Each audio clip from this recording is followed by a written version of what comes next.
Komisi 3 DPRD Banjarmasin melakukan pembahasan LKPJ 2024 bersama SKPD yang menjadi mitra kerja atau tupoksinya dari tanggal 12 hingga 14 April 2025.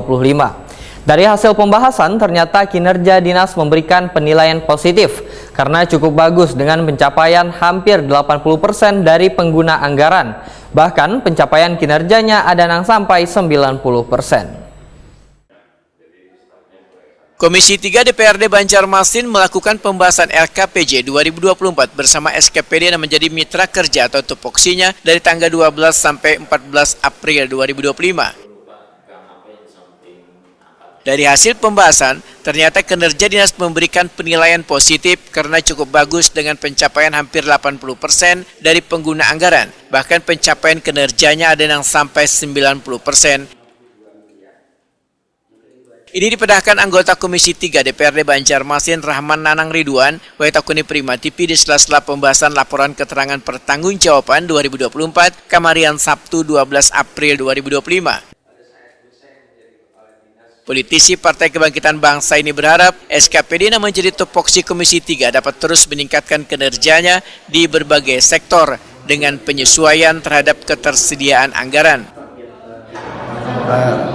Setelah beberapa rapat RDP tadi mengenai LKPJ, jadi menurut penilaian kami kinerja dari SKPD ini cukup bagus, pencapaiannya di atas 80% dari penggunaan anggaran.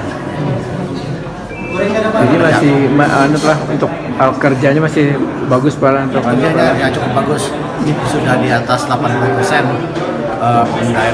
penggunaan anggaran dan pencapaian kinerjanya sudah 90%. Harapan pian ke depan dengan SKPD ini seperti apa Pak? Terutama yang tupoksi Komisi 3. Harapan yang ke depan sudah tadi kami sarankan kepada SKPD untuk meningkatkan kinerjanya lagi di berbagai sektor supaya bisa ditingkatkan sesuai dengan anggaran yang diberikan. Untuk saat ini kan poin-poin penting itu kan kita fokus kepada penanggulangan sampah. Rahman Nanang Ridwan menyatakan pentingnya di setiap SKPD turut melakukan penanggulangan ratik untuk menjaga kebersihan kota sehingga kota menjadi bersih dan warga terhindar dari segala penyakit.